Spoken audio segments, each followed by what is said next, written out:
Bismillahirrahmanirrahim. Adab para murid sebelum dan setelah pengajian. Para murid beri penuh perhatian, fahami sebelum hadir pengajian. Ini adab yang perlu dilaksanakan oleh murid sebelum datang ke pengajian, iaitu ketika di dalam pengajian perlu baginya untuk memberikan perhatian. Dan fahami sebelum hadir pengajian, itu adab ketika sebelum dia hadir pengajian. Sebelum hadir ke pengajian, hak bagi seorang murid tersebut dengan ilmu adalah dia perlu murajaah, perlu untuk sentiasa menilik kembali kitab dan juga membaca apa yang akan dibaca oleh gurunya dan membaca apa yang telah dibaca oleh gurunya. Ini adab yang perlu diberi perhatian oleh para murid. Ramai di kalangan murid yang hadir ke majlis para guru, mereka tidak membuat murajaah, ataupun dalam bahasa Inggeris disebut revision. Tidak dibuat revision perbahasan yang dibaca dan kemudian Allahumma salli ala sayyidina Muhammad, apa yang akan dibaca oleh gurunya. Maka ini akan menyebabkan dalam kelas dia hadir dalam keadaan kosong. Tapi kalau dia baca dulu sebelum itu dan kemudian dia hadir dalam keadaan bersedia untuk menerima pengajian, maka dia nanti kemungkinan akan adanya persoalan, dan waktu itu dia akan bertanya kepada guru dan ada feedback di antara dia dengan gurunya. Pada ketika tersebut ini akan menguji kefahaman dan juga melihat bagaimana dia memahami sebelum membaca dengan guru. Jadi ini adab yang perlu diamalkan oleh semua di kalangan para penuntut ilmu, dan jika diamalkan begini, insya-Allah generasi tersebut akan lahir sebagai generasi ilmuwan yang agung pada masanya nanti. Tidak cukup bacaan sekali cuma, ulangi berkali-kali takkan lupa. Bait yang ke-185 ini tidak berkait dengan sebelum atau selepas. Ramai orang memahami selepas pengajian perlu dibaca berkali-kali. Tak, saya maksudkan di sini adalah kepada semua keadaan, sebelum dan selepas. Sebelum pengajian pun tidak cukup hanya kita sekadar membaca sekali. Selepas pengajian lebih-lebih lagi, untuk kita tidak cukup untuk membaca hanya sekali sahaja. Jadi tidak cukup bacaan sekali cuma, ulangi berkali-kali takkan lupa. Jadi tak akan cukup kita hanya membaca sekali sahaja, tapi kena ulangi berkali-kali. Kata Al-Imam Zarnuji rahimahullahu ta'ala, beliau mengatakan bahawa sepatutnya bagi seorang murid tersebut untuk dia mengulangi setiap pengajian yang telah pelajari daripada gurunya itu sebanyak paling kurang, kata beliau, 10 kali. Dan kemudian kalau datang kelas yang pengajian yang baru, maka dia perlu untuk ulang pula yang pengajian yang sebelumnya itu 9 kali, pengajian yang baru 10 kali. Dan begitulah berterusan sampailah akhirnya pengajian yang pertama dulu yang 10 kali yang berkurang jadi 9, 8, 7, 6, sampailah tidak perlu lagi diulang. Seolah-olah kalau dibuat begini, kaedahnya seorang pelajar tadi akan menghafal keseluruhan kitab tanpa perlu dia menganggap bahawa dia menghafal. Ini kelebihan orang yang melakukan teknik tersebut. Tapi ramai di kalangan kita yang akan cepat boring, cepat bosan ketika mana melakukan sistem itu.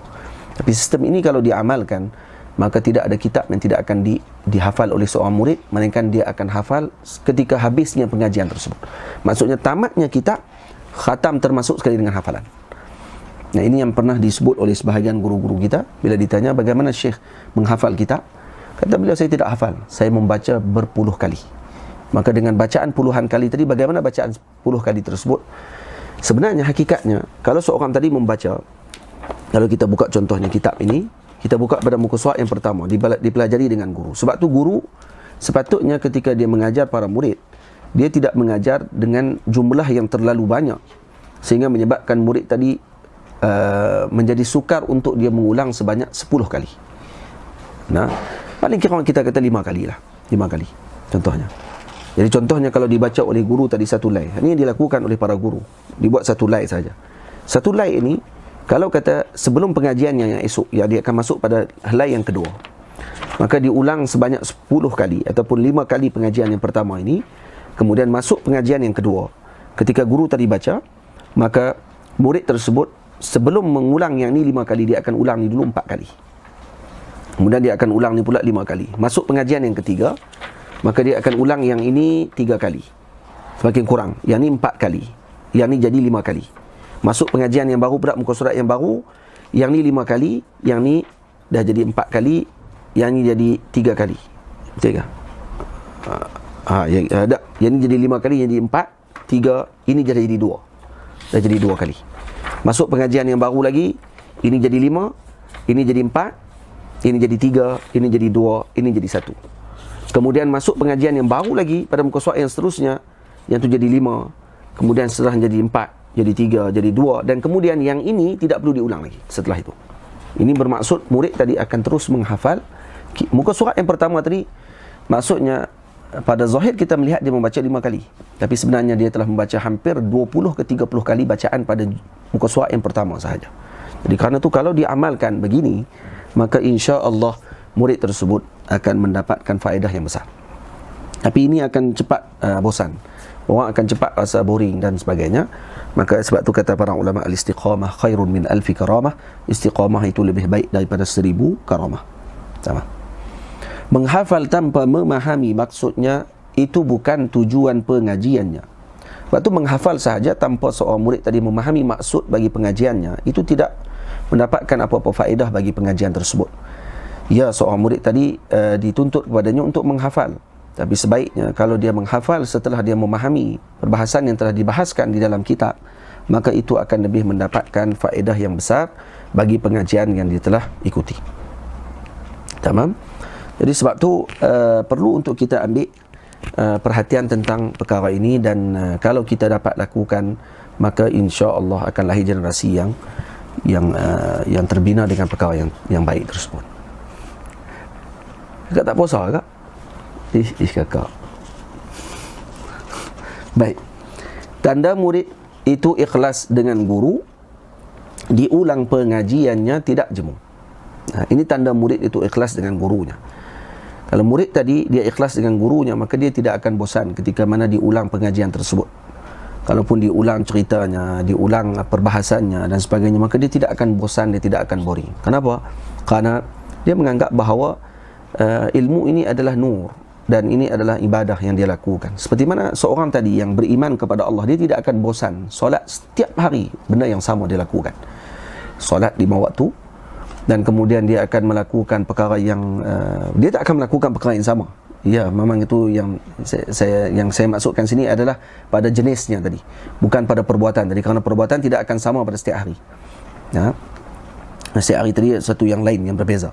Cuma kita kata jenis tadi. Contohnya solat yang kita lakukan, itu solat. Setiap hari dilakukan solat. Baik, ada tak perasaan jemu bagi seorang tadi untuk melakukan solat? Kenapa dia tidak jemu? Seperti mana seorang kekasih ketika mana bertemu dengan kekasihnya, dia tidak akan jemu. Kenapa? Karena dia suka, karena dia seronok, karena dia hadir perasaan tadi. Begitu juga dengan ilmu. Nah, seorang murid ketika mana mendengar gurunya berbicara, bercakap, kita kadang-kadang cakap dengan isteri kita, dengan anak-anak kita, kadang diulang benda yang sama, diulang bercakapnya benda yang sama. Tapi disebabkan kerana kasih, cinta, maka menyebabkan dia tidak rasa bosan dan tidak akan rasa boring ketika mana mendengar apa yang diucapkan oleh isterinya, oleh anak-anaknya. Tamam? Itu juga dengan ilmu. Patut kita hadirkan perasaan tadi. Tanda murid itu ikhlas dengan guru, diulang pengajiannya tidak jemu. Setelah itu diulang bacaannya hingga lekat kuat di otak zihinnya. Jadi setelah itu diulang bacaannya berkali-kali, macam saya sebutkan tadi tekniknya, hingga lekat kuat di otak zihinnya. Zihin ini otaknya, maksudnya di ke otak pemikirannya dalam bahasa Arab. Jadi sehingga dia kuat lekat pada otak zihinnya. Jadi kenapa? Dengan sebab ulang. Nah, at-takrar tadi menyebabkan berlakunya at-tathabbut, menyebabkan berlakunya kuat pada ingatan tersebut. Itu kena ambil berat. Muzakarah para murid itu perlu, dengan cara ini menghidupkan ilmu. Jadi muzakarah ilmu itu perlu. Para murid yang terbaik ketika mana mereka setelah selesai dengan pengajian, mereka tidak akan biarkan ilmu tersebut berlalu begitu saja tanpa melakukan muzakarah. Mereka akan lakukan muzakarah. Nah, muzakarah ini akan menentukan kefahaman murid tersebut. Muzakarah akan menentukan siapa yang faham, siapa yang kurang faham. Nah, jadi sebab tu muzakarah sangat diperlukan. Muzakarah adalah sesuatu yang sebenarnya diwajibkan kepada para penuntut ilmu, dan jangan diabaikan perkara tersebut. Beradablah ketika lontar pandangan, jika salah akuilah kesilapan. Dan ini adab kita dengan teman-teman kita pula ketika mana di dalam majlis. iaitu ketika mana kita melontarkan pandangan, kalau ada orang tolak pandangan kita, maka kita terima. Tak perlu kita nak marah-marah dan tak perlu untuk kita nak meninggikan suara. Ataupun sekarang ni kalau muzakarah melalui Facebook pula dah WhatsApp dan sebagainya, ada WhatsApp group, tak perlu kita nak live group kalau kata orang tolak pandangan kita. Tenang saja, kerana ada orang yang kita berkeluar pandangan, ada mungkin orang terima dan ada mungkin orang tidak terima. Nah, sekarang ni boleh voice lagi hebat lagi, sekarang ada Zoom dan sebagainya yang boleh untuk kita muzakarah ilmu. Dan Allahumma salli ala sayyidina Muhammad, tetap tidak akan, kalau kata dalam tu perlu diraikan adab. Nah, tidak dilakukan dengan tidak bercakap dengan perkara yang tidak sepatutnya, ataupun meninggikan suara dan sebagainya ketika mana muzakarah. Karena tu kalau kata kita memahami perkara tersebut, insya-Allah taala ilmu ini akan hidup dan ilmu ini akan diberikan barakah dan manfaat oleh Allah Subhanahu wa taala. Kemudian yang seterusnya, jika masih tidak jelas perbahasan, bertanyalah pada guru, jangan segan.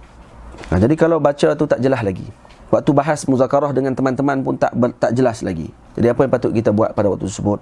Bertanya kepada guru. Bertanya kepada guru kita. Dan kerana kalau kita masih ada guru yang berhampiran dengan kita, tanya terus. Sekarang ni ada handset, ada WhatsApp dan sebagainya, terus kita kontak guru kita dan kemudian tanya kepada dia permasalahan tersebut. Moga-moga diberikan pencerahan oleh guru kita. Tamam. Ini adab seorang murid sebelum dan selepas pengajian. Sekarang masuk kepada adab yang baru. Ini adab ni dibahaskan di dalam kitab Tazkiratus Sami' wal Mutakallim. Dalam kitab Al-Imam Zarnuji radhiyallahu anhu tidak dibahaskan tentang adab ini, yakni adab tinggal di madrasah. Saya cuma masukkannya ringkas dan kemudian pada sebahagian yang ada pada zaman kita. Kerana dalam Tazkiratus Sami' wal Mutakallim ada perbahasan yang dibincang berkenaan dengan waqaf, dibincang berkenaan dengan syartu waqif, kemudian ada nazirnya dan sebagainya. Maka saya memandang itu mungkin tidak sebahagiannya tidak ada pada zaman sekarang. Kerana sekarang ni walaupun sekolah kadang-kadang dibina dengan waqaf, Allahumma salli ala sayyidina Muhammad, tapi bukan dengan bentuk seperti yang dilakukan pada zaman dahulu, seperti seorang pewakaf dia sendiri yang buat madrasah tersebut. Pewakaf buat madrasah sebiji, ataupun seorang raja bina madrasah dengan wakafnya beliau.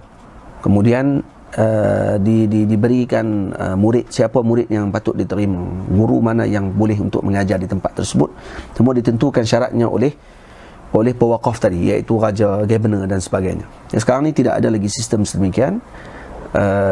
Banyakkannya daripada milik ataupun daripada usaha guru tersebut sendiri yang membina madrasahnya dan sebagainya. Maka saya kira sebahagian daripada perbahasan dalam kitab Tazkiratus Sami' itu saya tidak masukkan dalam perbahasan ini. Wahai teman, sila ambil perhatian. Tinggal di madrasah ada peraturan. Ikutilah apa yang dah ditetapkan oleh mudirnya atau yang mewakafkan. Tamam. Jadi peraturan yang diikuti oleh seorang murid di dalam kelas pengajian ataupun di madrasah yang dia ikuti, perlulah dia mengikuti apa yang telah dibahaskan, apa yang telah ditetapkan oleh mudir madrasah ataupun board bagi madrasah tersebut yang menentukan undang-undang di sekolah tadi ataupun di madrasah tersebut, ataupun daripada apa yang telah ditetapkan oleh waqifnya, yakni pewakaf bagi madrasah tersebut. Tamam? Itu yang perlu diambil perhatian oleh orang yang hadir dan tinggal di madrasah yang dia ingin tinggal. Solat berjemaah hendaklah dijaga, wirid, zikir dan solawat jangan lupa. Jadi solat berjemaah itu hendaklah dijaga oleh kita kalau duduk di madrasah. Yang kedua apa dia? Wiridnya, zikirnya. Samalah maksud wirid dengan zikir. Tapi wirid kemungkinan di sini lebih khusus, iaitu wirid yang dimaksudkan tadi adalah wirid yang dia ambil daripada gurunya. Ini wirid seperti hizib dan juga wirid tariqah dan sebagainya. Manakala zikir, kemudian zikir selepas solat, zikir waktu ketika mana bangun tidur, zikir ketika masuk ke dalam masjid, zikir ketika berada di dalam majlis dan sebagainya, zikir begitu. Dan salawat ini salawat kepada Nabi kita Muhammad sallallahu alaihi wasallam jangan lupa. Kerana madrasah yang kosong daripada perkara-perkara yang bersifat spiritual yang sebegini, maka akan menyebabkan kosong madrasah tersebut. Jadi muridnya akan jadi keras. Kerana ilmu tanpa amal ilmu tanpa adanya spiritual dan juga suntikan rohani di dalam ilmu tersebut, dia akan melahirkan kelompok yang keras, kelompok yang akan memandang bahawa semua orang tidak betul. Maka ini adalah bahananya kepada orang yang hanya mempunyai ilmu tetapi tidak beramal.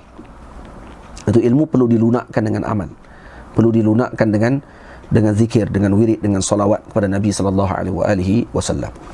Menjaga adab dengan jiran tetangga, itu yang diajar oleh Nabi kita.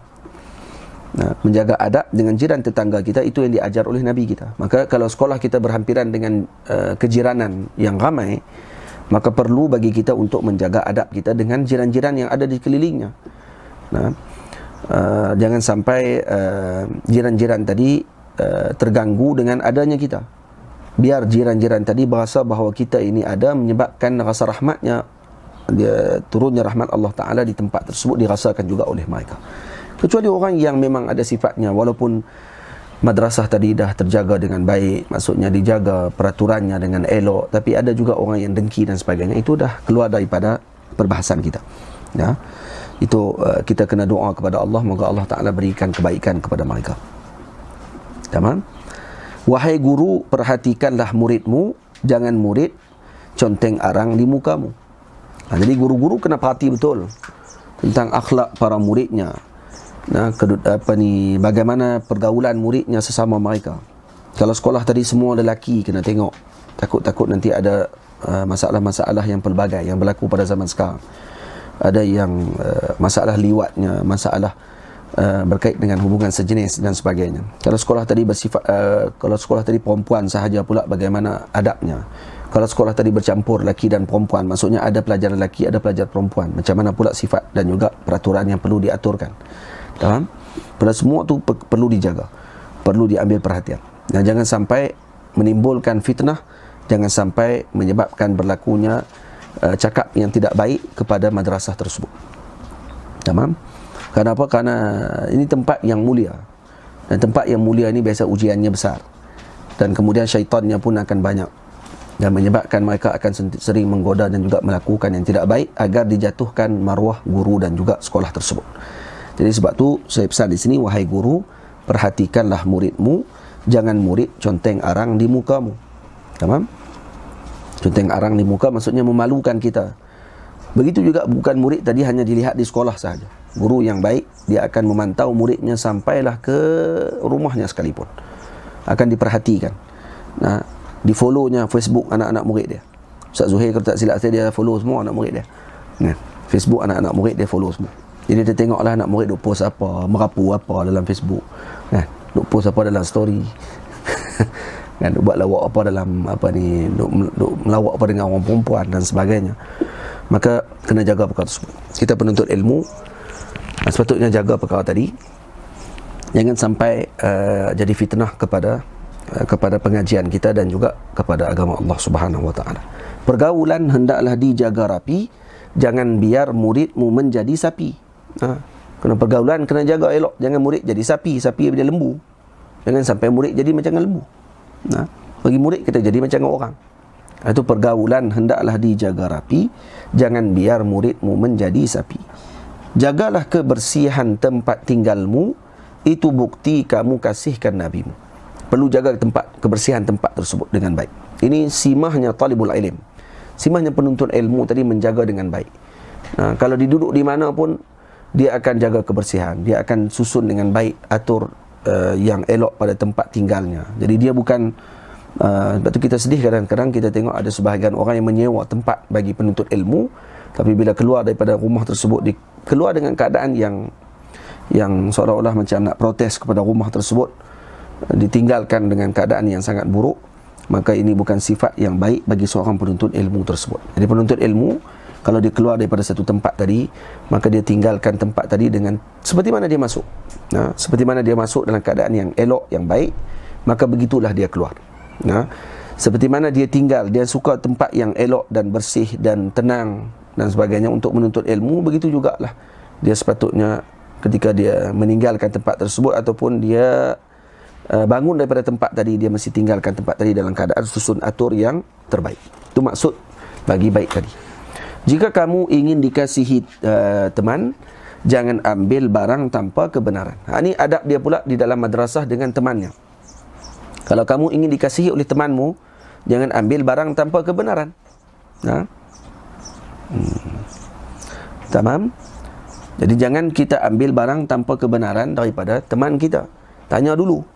Baik, kalau teman kita tadi memang dikenali sebagai orang yang redha dengan apa yang dia letakkan. Contoh, dia letak ada peti air yang khas, diletakkan barang-barang dan sebagainya. Maka dia letakkan barang tadi, ada kawan kita letak itu, dan kita tahu kawan kita ni memang jenis redha. Maka kata para ulama, Imam Nawawi mengatakan harus bagi seorang tersebut mengambil barang yang diketahui bahawa orang tadi redha, dan setelahnya baru dia minta izin.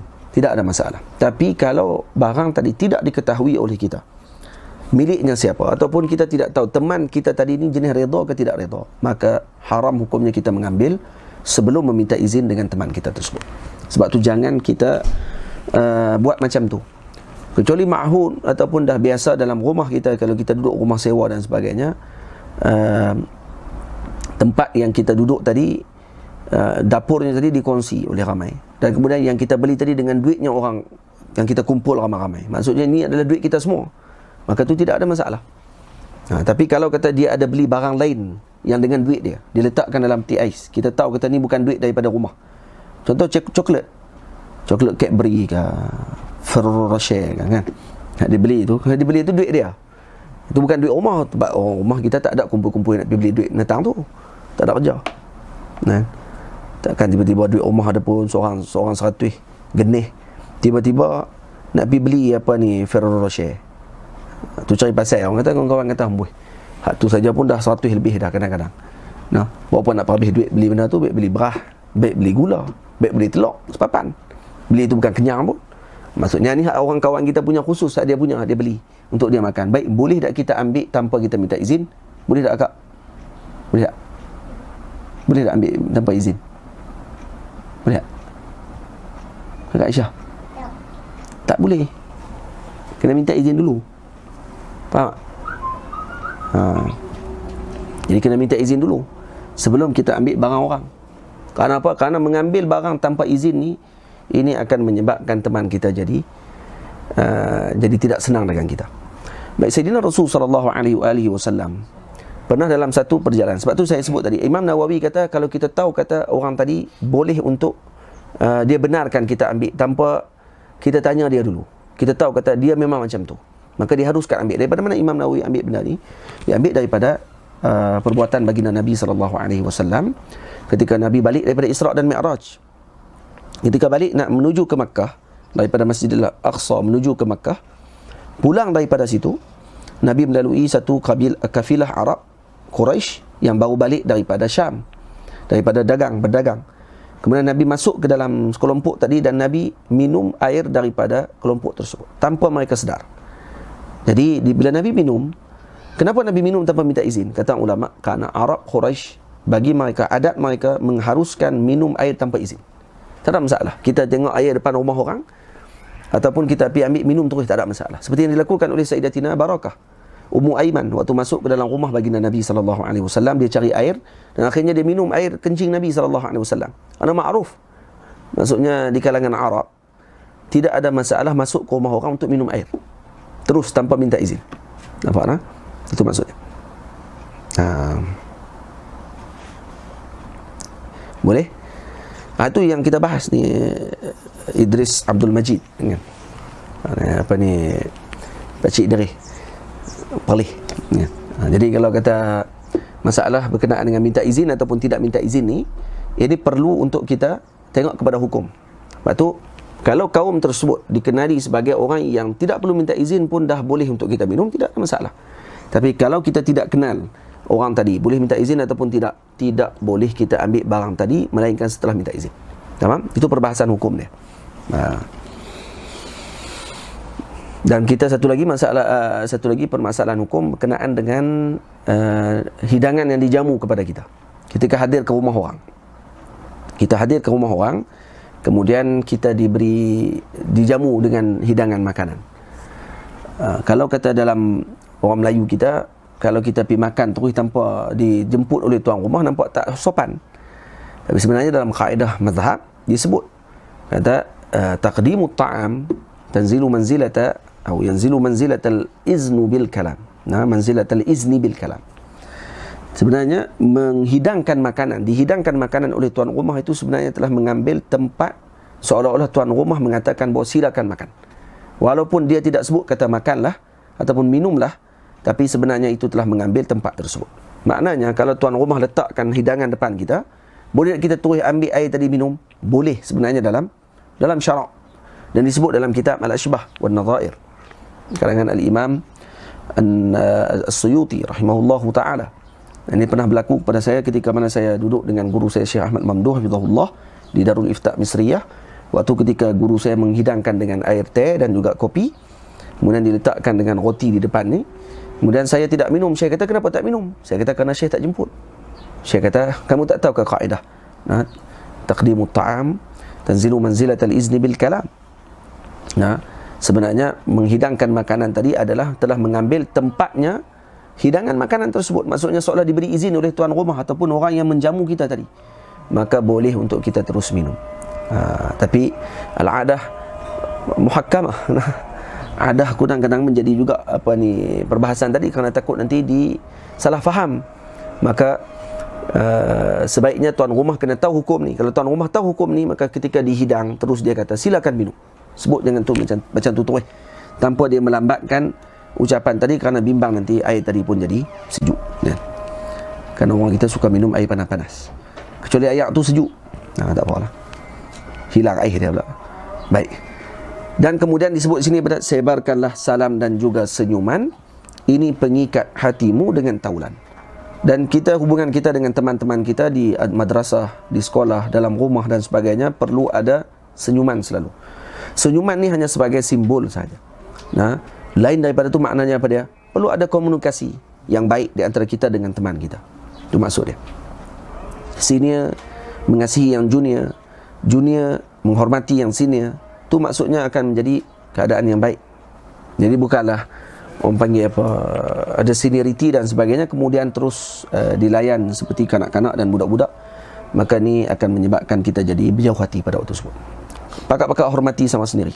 Nah, kalau di Mesir ni turun-turun kapal terbang je, baru sampai bawah base camp. Nah, naik kapal terbang, turun Mesir, panggil ustaz dah. Nah, terus ustaz pada hari pertama ni. Kawan baru nak start, jadi ustaz dah. Awal-awal sampai. Yang maksudnya semalam masih lagi namanya Muhammad. Sampai di Mesir, esoknya terus jadi Ustaz Muhammad. Terus dia boleh tukar Facebook dia. Daripada nama Muhammad saja boleh tulis Ustaz Muhammad. Masya Allah. Sebab terus jadi lain lah. Sembang orang pun sebenarnya Ustaz baru sampai ni. Ada dengan kawan-kawan pun sembang, panggil Ustaz juga. Ustaz rasa nak kena balik lah. Ustaz, yang kawan-kawan pun jadi pening ni. Siapa dia Ustaz ni? Siapa dia masukkan Ustaz tu? Ustaz mana pula yang nak balik ni? Umpamanya dia dengan kawan-kawan dia sendiri pun dia sembang macam tu. Kenapa? Rasa mulianya Ustaz tu, mulianya gelaran tadi, dan rasa syukurnya dengan nikmat Allah Ta'ala ketika mana diberi anugerah menjadi Ustaz, ya. Kalau orang Melayu, orang Mesir di sini panggil Yasta. Nah, daripada perkataan apa dia? Ya Ustaz. Ya Ustaz diringkaskan jadi apa? Disebut dengan bahasa yang mudah, panggil Yasta. Yang mereka orang Melayu kita, ala gambi Yasta. Nah, kita nak berhenti kat tepi ya. Ala gambi Yasta. Ala gambi Yasta tu maksudnya ala gambi ya Ustaz. Maksudnya gitu. Ya Ustaz. So, perkataan Ustaz tadi ni perkataan yang besar sebenarnya. Digunakan hatta kepada orang lain. Dan itu adalah gelaran mulia sebenarnya. Nah, Yasta. Yasta, ta'al. Yasta nama ya Ustaz, ta'al. Maksudnya ini gelaran mulia. Ya Fandim. Ya Afandi maksudnya. Ini gelaran-gelaran yang mulia yang diberikan. Dengan orang Arab Mesir sendiri ajar kepada kita. Kita nak panggil orang, kalau kita tak kenal dia, panggil dengan gelaran yang mulia. Macam kita orang Melayu lah. Pak Cik, Pak Long, Pak Ngah, ya. Panggil dengan Pak Pak kat depan. Bukan Pala Bapak, Pak Ngah, ya. Pala Bapak main tu. Kau ajak tu main. Yang Pak Ngah, Pak Long, panggil adik-beradik kan. Tok-tok guru pun, orang tua-tua kita, kalau kata dia tuan guru duduk di kampung, nak bagi masyarakat dekat dengan dia, dipanggil dengan gelaran Pak juga. Pak Da, Pak Ngah, Pak Long, Pak Cik, panggil gitu. Gelaran dia bagi orang kampung dekat dengan dia. Tamam. Zaman ada masing-masing zaman lah. Ada zaman masing-masing dengan keadaan tersebut. Baik. sebarkanlah salam dan juga senyuman, ini pengikat hatimu dengan taulan. Orang yang berakhlak mulia dikasihi makhluk yang di langit dan juga di bumi. Jadi orang yang berakhlak mulia, ini orang yang akan dikasihi oleh makhluk yang di langit dan juga makhluk yang di bumi. Kenapa saya sebut makhluk yang di langit? Karena Allah tidak di langit. Karena yang di langit itu adalah makhluk, bukannya Allah. Maka saya takdirkan dengan situ saya terus sebutkan dengan sarih, ini makhluk yang di langit. Karena sebahagian orang memahami Ar-Rahimun yarhamuhumur Rahmanu tabaraka wa ta'ala irhamu man fil ardi yarhamukum man fis sama' atau yarhamkum man fis sama'. Disebutkan man fis sama' tadi difahami kata itu Allah. Maksudnya orang yang berkasih sayang ini adalah orang yang akan dikasihi oleh siapa yang mengasihi makhluk di bumi. Yarhamu man fil ardi yarhamukum man fis sama'. Atau yarhamkum man fis sama', dengan jawab syarat. Maka kamu nanti akan dikasihi oleh makhluk yang di langit. Maknanya makhluk di langit, bukan yang di langit maknanya Allah. Karena Allah tidak bertempat. Tamam? Orang yang berakhlak mulia dikasihi makhluk yang di langit dan juga di bumi. Jadi paling utama sekali dalam madrasah, paling utama dalam pengajian kita apa dia? Akhlak kita. Kan tu pengakhiran bab ini adalah berkenaan dengan akhlak. Maknanya permulaan kitab kita ini dengan ilmu, dengan akhlak, pengakhirannya pun dengan akhlak. Maknanya saya tutup kitab ini dengan akhlak. Agar apa? Agar kita ni kalau kata dikasihi, akan dilihat kita ni dengan apa? Dengan akhlak mulia kita.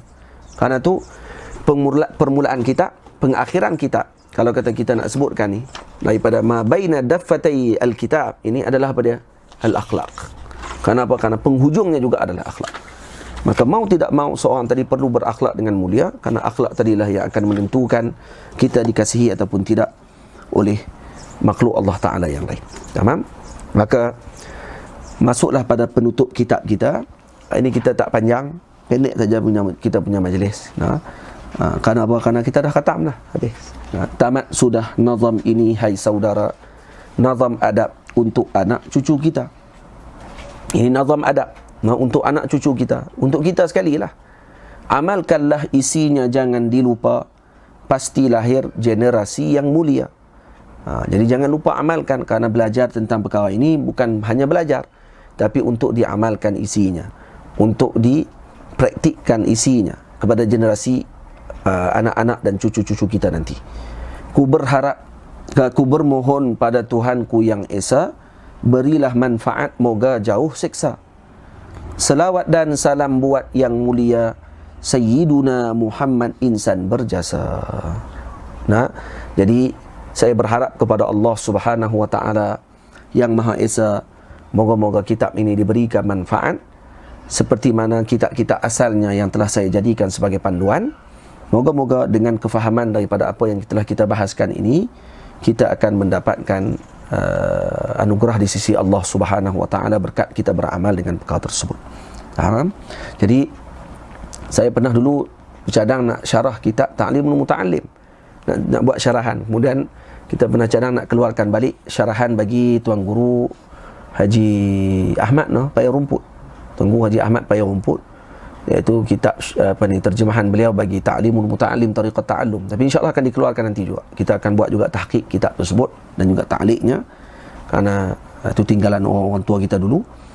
Dan kemudian ketika mana saya tengok kitab-kitab ni, saya rasa perlu dibuat ringkasan kepada perbahasan kitab-kitab tersebut dengan pengalaman, dengan apa yang telah saya ambil daripada para guru. Alhamdulillah keluar kitab ini. Ini pun keluar dalam keadaan kita tidak merancang untuk nak keluarkan pun. Semua yang keluar kitab ni kita bukan rancang, kita tulis-tulis itu nak keluar kitab. Bukan kita memang duk cadang lah nak tulis tu. Tapi semuanya dengan taufik dan izin daripada Allah Subhanahu wa ta'ala, dan juga berkat daripada izin para guru dan juga doanya para murid dan juga teman-teman semua.